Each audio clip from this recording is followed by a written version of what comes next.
امام بخاری رحمہ اللہ ایک مرتبہ بصرہ گئے سفر کر کے وہاں کے محدثین سے علم حاصل کرنے کے لیے. ایک استاد کے پاس بیٹھ کر علم حاصل کر رہے ہیں. جو ان کے دوسرے ساتھی ہیں وہ تمام کے تمام استاد جو بھی حدیث پڑھا رہے ہیں وہ اپنی کاپیوں پر اسے نوٹ کر رہے ہیں. امام بخاری رحمہ اللہ ایک نئے شاگرد ہیں, نئے اسٹوڈنٹ ہیں, وہاں لوگ جانتے نہیں کہ کون ہے یہ.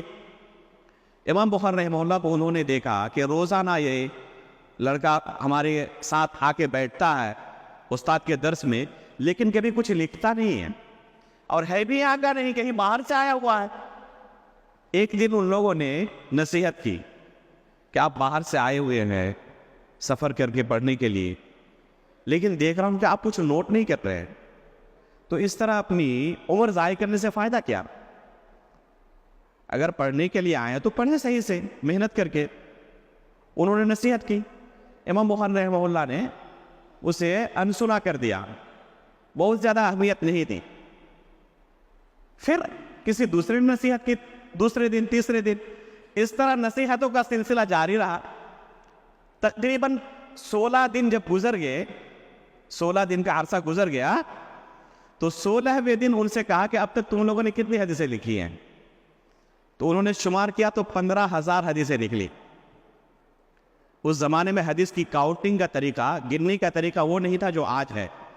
ایک ہی حدیث 2 الگ سندوں سے آئے تو اسے 2 حدیث شمار کرتے تھے, 3 سند سے آئے تو وہی ایک حدیث کو 3 شمار کرتے تھے. یعنی سند کے اعتبار سے ان کی کاؤنٹنگ ہوتی تھی. ہو سکتا ہے ایک ہی حدیث ہو لیکن 100 الگ الگ سندوں سے آئے تو اسے 100 حدیث شمار کرتے تھے. اور یہ زیادہ مشکل تھا, یہ ایک ہی حدیث 100 الگ الگ سندوں سے آئے اور ہر ایک کو آپ اس کو نوٹ کرتے رہے اور اپنے ذہن کے اندر ان چیزوں کو بیٹھاتے رہے کہ اس حدیث کو فلاں نے کس سے روایت کیا, فلاں نے کس سے, فلاں نے کس سے, فلاں نے کس سے. اس طرح تمام اسانید کو محدثین یاد رکھتے تھے اور اسے نوٹ بھی کرتے رہتے تھے. 16ویں دن کے بعد انہوں نے گنا تو 15,000 تقریباً حدیثیں وہ نوٹ کر چکے تھے اپنی کاپیوں میں. امام بخاری رحمہ اللہ نے کہا کہ ٹھیک ہے, آپ سنیں پھر مجھ سے. اب تک استاد نے جو کچھ پڑھایا ہے گزشتہ 16 دنوں میں, جو آپ نے نوٹ کیا ہے تو سن لیں مجھ سے کیا استاد نے پڑھایا. اور پھر انہوں نے بیان کرنا شروع کیا. تو جو دوسرے ساتھی تھے وہ اپنی کاپی نکال کر بعض جگہوں پر ان سے نوٹ کرنے میں غلطی ہوئی تھی تو امام بخاری کے حافظے سے اپنی کاپی کو وہ سدھارنے لگے اور اصلاح کرنے لگے.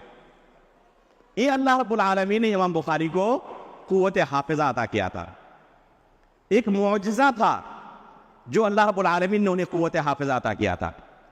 یعنی کوئی سوچ نہیں سکتا. اسی طرح بغداد کا واقعہ ہے, مشہور واقعہ ہے, جسے امام ابن عدی رحمہ اللہ نے اپنے کئی مشائخ سے ذکر کیا ہے. جیسا کہ انہوں نے کہا ہے کہ بہت سارے مشائخ سے میں نے یہ قصہ سنا ہے امام بخاری کا, ان کا نام نہیں لیا ہے.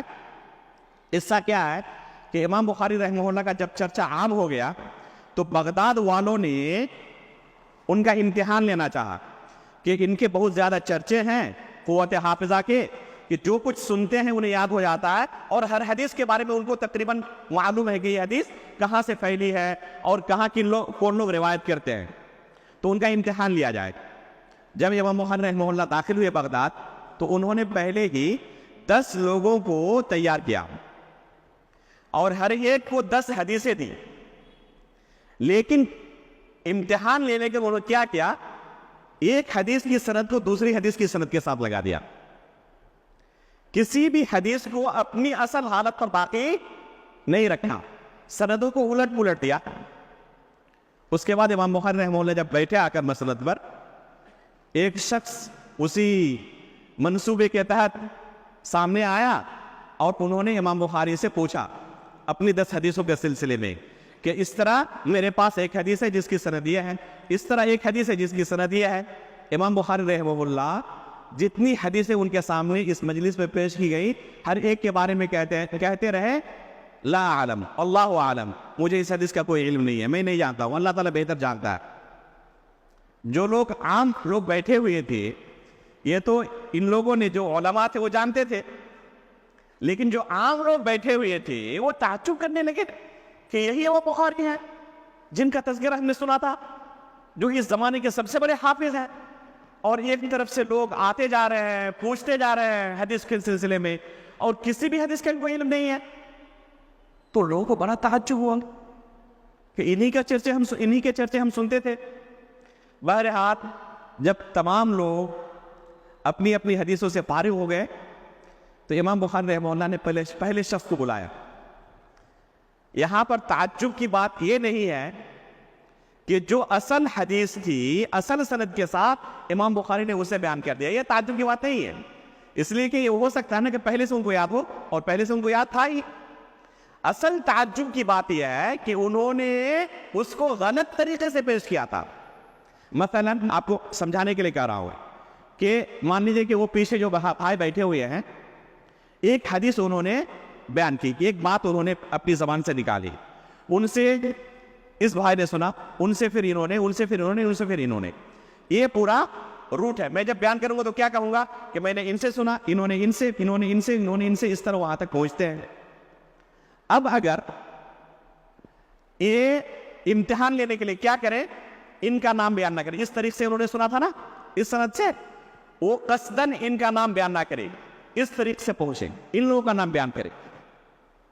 تو ایک ہی سند کے اندر کتنے لوگ آ جائیں گے؟ انہوں نے قصدن جان بوجھ کے پورے سند کو بدل دیا تھا.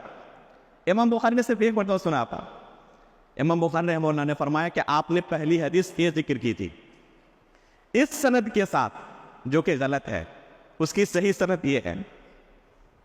آپ نے دوسری حدیث یہ بیان کی تھی اس سند کے ساتھ جو کہ غلط ہے، صحیح سند یہ ہے. اس طرح 100 حدیثیں جو پیش کی گئی تھی اس مجلس میں، جو صحیح سند تھی اسے بیان نہیں کیا. ایک ہی مرتبہ انہوں نے سنا تھا اس غلط سند کو جس کا حقیقت میں کوئی وجود نہیں ہے، اسی مجلس میں گڑھ کر انہوں نے اس سند کو تیار کیا تھا. لیکن صرف ایک مرتبہ سننے کی وجہ سے ان کے ذہن کے اندر پورا نقش ہو چکا تھا. اللہ اکبر. ایک قوت حافظہ اللہ رب العالمین نے عطا کیا تھا.